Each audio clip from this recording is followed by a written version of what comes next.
ಓಂ.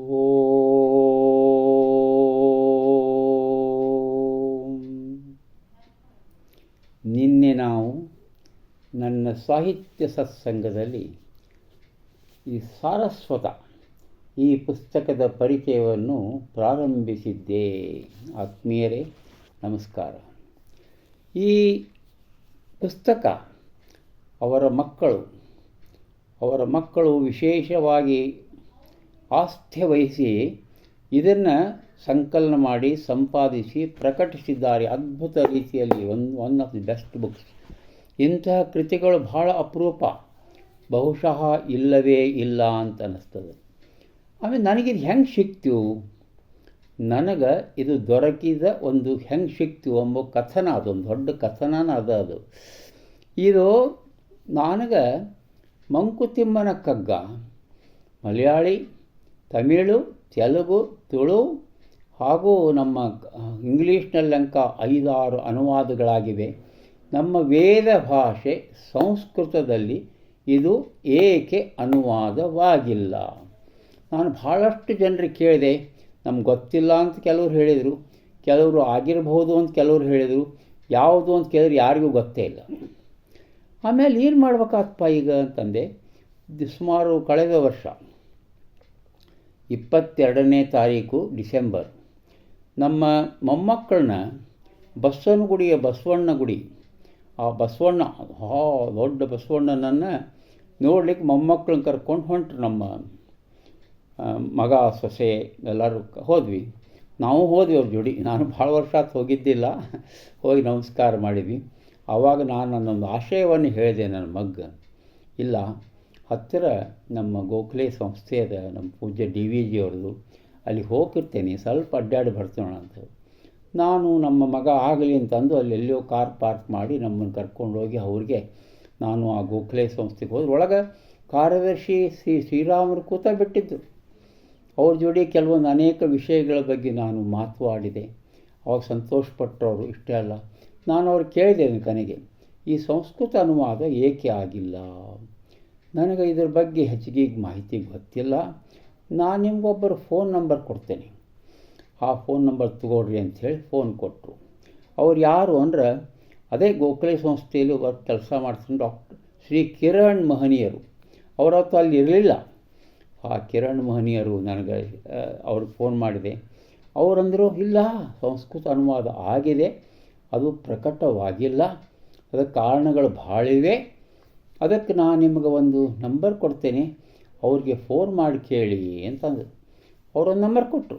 ಆಕೆ ಆ ತಾಯಿ ಈ ಯಾರು ಸಂಸ್ಕೃತ ಅನುವಾದ ಮಾಡಿದಾರಂದ್ರೆ ಇವರೇ, ಈ ವಿದ್ವಾನ್ ಶ್ರೀ B. ವೆಂಕಟರಾಮ ಭಟ್ಟರು, ಮಹಾನ್ ಸಂಸ್ಕೃತ ಕನ್ನಡದ ಮಹಾನ್ ವಿದ್ವಾಂಸರು, ಇವರು ಅನುವಾದ ಮಾಡಿದಾರಂತೆ.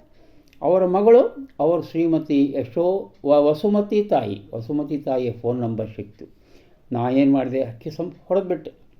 ಅವ್ರು ಎತ್ತಿದ ಫೋನ್ ನನಗೆ ಭಾಳ ಸಂತೋಷ ಅನ್ನಿಸ್ತು. ನಾನು ಕೇಳಿದೆ, ನಾನು ಕಗ್ಗದ ಒಬ್ಬ ಅಭಿಮಾನಿ ಭಕ್ತ, ಸಂಸ್ಕೃತದಲ್ಲಿ ಯಾಕೆ ಅನುವಾದ ಆಗಿಲ್ಲ ಅಂತ ಕೇಳಿದಾಗ ನನಗೆ ಹಿಂಗೆ ನಿಮ್ಮ ಸಂಪರ್ಕ ನನಗೆ ಕೊಟ್ಟರು. ಅದಕ್ಕೆ ನನಗೆ ಭಾಳ ಸಂತೋಷ ಅನಿಸಿದೆ. ಇಲ್ಲ, ಮಾಡ್ಯಾರವರು 2 ವಿಧದಲ್ಲಿ ಅನುವಾದ ಮಾಡ್ಯಾರ. ಒಂದು ಮಂಕುತಿಮ್ಮ ಸಮಸ್ಯಾ ಅಂಥೇಳಿ ಬರೀತಾರೆ, ಇನ್ನೊಂದು ಮೂಢತಿಮ್ಮ ಅಂತ ಬರೀತಾರೆ. ಇವೆಲ್ಲ 945 ಅನುವಾದ ಮಾಡಿ ಬರೆದಿಟ್ಟಿದ್ದಾರೆ. ಆದರೆ ಅವರು ಭಾಳ ಸಣ್ಣ ಅಕ್ಷರದಲ್ಲಿ ಬರೆದಿಟ್ಟುಬಿಟ್ಟಾರೆ. ಭಾಳ ಸಣ್ಣ ಅಕ್ಷರ, ಓದಲಿಕ್ಕೆ ಭಾಳ ಕಷ್ಟ ಆಗಿಬಿಡುತ್ತೆ. ಅಷ್ಟೊಂದು ಸಣ್ಣ ಅಕ್ಷರದಲ್ಲಿ ಅವರು ಬರೆದಿಟ್ಟಿರೋದ್ರಿಂದ ಅದನ್ನು ಅರ್ಥ ಮಾಡ್ಕೊಂಬೋದು ಭಾಳ ಕಠಿಣದ ಅಂತದ್ದು. ಅದು ಏನೇ ಇರಲಿ ದಯವಿಟ್ಟು ನನಗೆ ಕಳಿಸ್ಕೊಡ್ತೀರಾ ಜಿರಾಕ್ಸ್ ಪ್ರತಿ, ನಾನು ಹಣ ಸಂದಾಯ ಮಾಡ್ತೇನೆ. ನನ್ನ ಈ ಕಳಕಳಿಯನ್ನು ಅರ್ಥ ಮಾಡಿಕೊಂಡಂಥ ಶ್ರೀಮತಿ ವಸುಮತಿಯವರು ನನಗವೆರಡೂ ಜಿರಾಕ್ಸ್ ಪ್ರತಿಯನ್ನು ಕೊಟ್ಟು ಅದ್ರ ಜೋಡಿ ಇವು 3-4 ಅವ್ರ ಪುಸ್ತಕ ತಾವು ಪ್ರಕಟ ಮಾಡಿದ್ದು, ಈ ಪುಸ್ತಕವನ್ನು ಸಹ ನನಗೆ ಕೊಟ್ಟು ಕಳಿಸಿದರು. ಸಾರಸ್ವತ ಪುಸ್ತಕ ಯಾವ ರೀತಿಯಾಗಿ ನನ್ನ ಕೈಯಲ್ಲಿ ಬಂತು ಅನ್ನೋದ್ರ ಬಗ್ಗೆ ಇದು ವಿವರಣೆ. ಆಮೇಲೆ ಅವು ಬಂದು ಜಿರಾಕ್ಸ್ ಪ್ರತಿ ನೋಡಿದೆ, ಗಾಬರಿ ಆದೆ ನಾವು. ಯಾಕಂದರೆ ಅವ್ರು ಹೇಳಿದ್ದು ಖರೆ, ಭಾಳ ಜಿನುಗುತ್ತರದ ಅಕ್ಷರ ಬರ್ತಾರೆ. ಕನ್ನಡ ಲಿಪಿಯಲ್ಲಿ ಸಂಸ್ಕೃತವನ್ನು ಬರ್ಕೊಂಡು ಹೋಗಿದ್ದಾರೆ. ಹುಯ್ಯ ಅಂತ 2 ವಾಲ್ಯೂಮ್ ದೊಡ್ಡ. ನನಗೆ ಆಶ್ಚರ್ಯ ಅನ್ನಿಸ್ತು. ಆ ವ್ಯಕ್ತಿ ಶ್ರೀ ವೆಂಕಟರಾಮ ಭಟ್ರದ್ದು ಏನು ತಪಸ್ಪ ಇದು ಅಂತ ನನಗೆ ಭಾಳ ಆಶ್ಚರ್ಯ ಅನ್ನಿಸ್ತು. ಇರಲಿ, ಅವ್ರಿಗೊಂದು ನಮಸ್ಕಾರ ಮಾಡಿದೆ ಆವಾಗನ. ಆಮೇಲೆ ಏನು ಮಾಡಬೇಕು ಅಂತ ವಿಚಾರದಾಗ ಬಿದ್ದುಬಿಟ್ಟೆ. ಯಾರಾದರೂ ಸಂಸ್ಕೃತ ವಿದ್ವಾಂಸರನ್ನು ಹುಡ್ಕೋಣವ ಅಂತ. ಬಹುಶಃ ನನಗನ್ನಿಸ್ತದೆ ಅವ್ರು ಸಾಕಷ್ಟು ಜನ ಸಾಕಷ್ಟು ತಮ್ಮ ಕೆಲಸ ಕಾರ್ಯಗಳಲ್ಲಿ ತೊಡಗಿರ್ತಾರೆ. ಸಾಧ್ಯನೇ ಇಲ್ಲ ಇದು. ಅದೇ ವಿಚಾರದಲ್ಲಿ ದಿನಗಳು ಕಳೆದವು. ನಾನೇನು ಮಾಡಿದೆ ಆಯಿತು ಅಂಥೇಳಿ ಅದೇ ವಿಚಾರ ಮಾಡ್ಕೊತ ಮಲಗಿದಾಗ ರಾತ್ರಿ ಸುಮಾರು 1 ಗಂಟೆ ಸುಮಾರು ನನಗೆ ಫ್ಲ್ಯಾಶ್ ಆಯಿತು. ಏನು ORI ಅಂದ್ರೇನು? Oriental research institute Mysuru. Chamarajendra ಒಡೆಯರು ಮಹಾರಾಜರು, ಕೃಷ್ಣರಾಜೇಂದ್ರ ಒಡೆಯರ್ ಅವರ ಅಜ್ಜ, ಅವರು ಆ ದೊಡ್ಡ ಸಂಸ್ಥೆಯನ್ನು ORI ಸಂಸ್ಥೆಯನ್ನು ಕಟ್ಟಿದಾಗ ಕೊಟ್ಟು ಮಾಡಿದ್ದಾರೆ. ನಮ್ಮ ಮಹಾಕವಿ ಕಾಳಿದಾಸನ ಎಷ್ಟೋ ಕೃತಿಗಳು ಅಲ್ಲಿದೆ ಶುದ್ಧೀಕರಿಸಿ ಪ್ರಕಟವಾಗಿ ಜಗತ್ತಿಗೆಲ್ಲ ಆಗುವಂಗಾಗಿದೆ. ಅವ್ರ ನೆನಪಾತು. ನಾನು ಸೀದಾ ನಾನು ಬರೆದ ಕೆಲವು ಪುಸ್ತಕಗಳನ್ನು, ವಿನಂತಿ ಪತ್ರವನ್ನು ORI ಡೈರೆಕ್ಟರ್ ಡಾಕ್ಟರ್ ಮಧುಸೂದನಾಚಾರ್ಯ ಅಂತಿದ್ದಾರೆ, ಅವ್ರಿಗೆ ಕಳಿಸ್ಕೊಟ್ಟೆ. ಅದು ಮುಟ್ಟಿದ ನಂತರ ಅವ್ರ ಕೈಯಾಗ ನನ್ನ ಪುಸ್ತಕಗಳು, ನಾನು ವಿನಂತಿ ಪತ್ರ ಹೋದ ನಂತರ ಆ ಜಿರಾಕ್ಸ್ ಪ್ರತಿಗಳನ್ನು ನಾನು ಕಳಿಸಿದ್ದೆ. ಅವು ಹೋದ ನಂತರ ಏನಾಗಿಬಿಡ್ತೀವಿ ಅಂತಂದ್ರೆ, ಅವ್ರು ನನಗೆ 7-8 ನಿಮಿಷ ಮಾತಾಡಿದ್ರು ನನ್ನ ಜೋಡಿ. ಇಲ್ಲ, ನಾವು ಖಂಡಿತವಾಗಿ ಮಾಡ್ತೀವಿ. ನಾನು ಹೇಳಿದೆ ಅವ್ರಿಗೆ, ಮಂಕುತಿಮ್ಮನ ಕಗ್ಗ ಇವತ್ತು ಕನ್ನಡ ನಾಡಿನೊಳಗೆ ಜನಮನದ ಕಾವ್ಯ, ಮಹಾನ್ ಕಾವ್ಯ. ಅದು ಸಂಸ್ಕೃತವಾಗಿ ಇರಿಸಿದ್ರೆ ನಿಮಗೂ ಎಷ್ಟು ಒಂದು ಅಭಿಮಾನ, ಎಷ್ಟೊಂದು ಗೌರವ ಇರ್ತದೆ ಸರ್. ದಯವಿಟ್ಟು ಮಾಡಬೇಕು, ನಮಸ್ಕಾರ ಮಾಡ್ತೇನೆ, ಮಾಡಿರಿ ಅಂತ. ಅವಶ್ಯವಾಗಿ ನಾವು ಮಾಡ್ತೇವೆ ಅಂತ ಹೇಳಿದರು. ಅವ್ರು ಹೇಳಿದ್ರು ನಂಗೆ ಭಾಳ ಸಂತೋಷ ಅನ್ನಿಸ್ತು. ನಂತರ ನಾನು ಈ ಮಾಡಿದ ಕಾರ್ಯವನ್ನು ಶ್ರೀಮತಿ ವಸುಮತಿ ತಾಯಿಯವ್ರಿಗೂ ಹೇಳಿದೆ. ಅಮ್ಮ, ಈ ನಾನಂಕ ಮಾಡಿದೆ ನನ್ನ ಕೆಲಸ. ನೀವು ಆ ರೈಟ್ಸ್ ಹೋಲ್ಡರ್, ನೀವು ರೈಟ್ಸ್ ಹೋಲ್ಡರ್. ನಿಮ್ಮ ತಂದೆಯವ್ರದ್ದು ಎಲ್ಲ ವಸ್ತುಗಳು ನೀವು ಸ್ವತಃ ಹೋಗಿ ಅವ್ರಿಗೆ ಎದುರಿಗೆ ಕೂತು ಅವ್ರಿಗೆ ವಿನಂತಿ ಮಾಡಿ ಅವರನ್ನು ನೀವು ಮಾಡಬೇಕಾಗ್ತದೆ ಅಂತ ಹೇಳಿದೆ. ನಾವು ಹೋಗ್ತೇವೆ ಅಂತ ಹೇಳಿದರು. ಪಾಪ ಅವರಿಗೆಲ್ಲರೂ ಮತ್ತು ಕೆಲವು ದಿನಗಳ ನಂತರ ಅವರು ಹೋಗಿ ಆ ಹಕ್ಕುಗಳ ಜವಾಬ್ದಾರಿ ಇರ್ತದಲ್ಲ, ಇಲ್ಲ ನಾವು ಎಲ್ಲ ಬಿಟ್ಕೊಡ್ತೇವೆ ನಿಮ್ಗೆ, ನೀವು ಮಾಡಿರಿ ಅಂತ ಹೇಳಿರಬಹುದು ಅಂತ ನನಗೆ ಅನ್ನಿಸ್ತದೆ. ಆವಾಗ ನಾನು ಧನ್ಯನಾದೆ, ನನಗೆ ಆನಂದ ಆಯಿತು.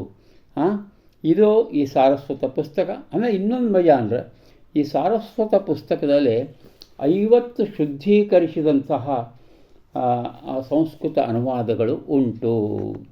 ಆವಾಗ ಮತ್ತೆ ಇವರು ವಸುಮತಿ ತಾಯಿಯವರು ನನಗೆ ಮತ್ತೆ ಇನ್ನೊಂದು 5 ಜೋಡಿಸಿಕೊಟ್ರು. ತಾವು ಮಾಡಿದ್ದು 55 ಕಗ್ಗದ ಸಂಸ್ಕೃತ ಅನುವಾದಗಳು ಸಿಕ್ಕು. ನಾನು ಒಂದು ಪುಸ್ತಕವನ್ನು ಪ್ಲ್ಯಾನ್ ಮಾಡ್ತಾ ಇದ್ದೇನೆ. ಏನು ಅಂದರೆ, ಮೂಲ ಕನ್ನಡದ ಕಗ್ಗ, ಅದು ಮುಕ್ತಕಗಳು, ಇಂಗ್ಲೀಷ್ ನಮ್ಮ ಶ್ರೀ ನರಸಿಂಹ ಭಟ್ರು ಕಾಸರಗೋಡಿನವರು, ಮಹಿಷಿ ಅವ್ರದ್ದು ಹಿಂದಿ ಅನುವಾದ, ಇವ್ರದ್ದು ಸಂಸ್ಕೃತ ಅನುವಾದ ಸೇರಿ ಒಂದು ಸಣ್ಣ ಪುಸ್ತಕವನ್ನು ಮುಂಚೆ ಅಹೆಡ್ ಮಾಡಬೇಕಂತ ಮಾಡಿದ್ದೇನೆ. ಬಹುಶಃ ಅದು ಆಗಿದೆ. ಆಗಲೇ ಹಸ್ತಪ್ರತಿ DTPಗೆ ಹೋಗಿದೆ. ನನ್ನ ಆಪ್ತ ಸ್ನೇಹಿತ ಶ್ರೀ ನಾಗರಾಜ್ ಅವರಿಂದ ಅದು ಆಗ್ತದೆ ಅಂತ ಅನ್ನಿಸ್ತದೆ. ಈ ರೀತಿ ಒಂದು ಶ್ರೀರಾಮ್ ಅವರಿಗೆ, ಶ್ರೀ ಕಿರಣ್ ಅವರಿಗೆ, ಆಮೇಲೆ ORI ಡೈರೆಕ್ಟರ್ ಅವರಿಗೆ, ಆಮೇಲೆ ವಸುಮತಿ ಕುಟುಂಬದವರಿಗೆ ಹೃತ್ಪೂರ್ವಕ ಕೃತಜ್ಞತೆಯನ್ನು ಅರ್ಪಿಸ್ತೇನೆ. ತೀವ್ರದಲ್ಲಿ ನಮ್ಗೆ ಆ ಸಂಸ್ಕೃತ ಅನುವಾದ ನನ್ನ ಕೈಯಲ್ಲಿ ಸಿಗಲಿ ಅಂತ ಹೇಳ್ತೇನೆ. ನಾನು ಇನ್ನೊಂದೇನು ಸಂಶಯ ಬರ್ತದೆ, ಒಂದು ಕಗ್ಗದ ಒಂದು ಪದ್ಯ, ಅದು ನಗುವು ಸಹಜದ ಧರ್ಮ, ನಗಿಸುವುದು ಪರಧರ್ಮ, ನಗುವ ಕೇಳುತ್ತ ನಗುವದತಿಶಯದ ಧರ್ಮ, ನಗುವ ನಗಿಸುವ ನಗಿಸಿ ನಗುತ್ತ ಬಾಳುವವರವ ಮಿಗೆ ನೀನು ಬೇಡಿಕೊಳ್ಳು ಮಂಕುತಿಮ್ಮ. ಈ ಪದ್ಯ ಯಾಕೆ ನಾ ಹೇಳಿದೆ ಅಂದರೆ, ಕಡೆಗೆ ತಿಮ್ಮ ಮಕ್ ಒತ್ತು ಬಿಟ್ಟರೆ ಉಳುಕಿ ಒಂದು ಕಡೆಯೂ ಒತ್ತೇ ಇಲ್ಲ. ಅಷ್ಟೊಂದು ಶುದ್ಧವಾದ ಸರಳವಾದ ಪದ್ಯ ಇದು. ಮತ್ತು ನಗಬೇಕು, ಮನುಷ್ಯನಿಗೊಬ್ಬನಿಗೆ ನಗುವ ಶಕ್ತಿಯನ್ನು ಪರಮಾತ್ಮ ಕೊಟ್ಟಾನ. ನಾವು ನಗೋಣ, ಅನುಭವಿಸೋಣ. ಆದಷ್ಟು ತೀವ್ರದಲ್ಲಿ ಮಂಕುತಿಮ್ಮನ ಕಗ್ಗದ ಶ್ರೀ B. ವೆಂಕಟರಾಮ್ ಭಟ್ ಅವರು ಮಾಡಿದ ಅನುವಾದ ಸಿಗುತ್ತದೆ ಆಗ್ತದಂತ ಹೇಳಿ ನಾನು ನಮಸ್ಕಾರ ಮಾಡಿ ಹೇಳ್ತೇನೆ. ನಮಸ್ಕಾರ, ವಂದನೆ.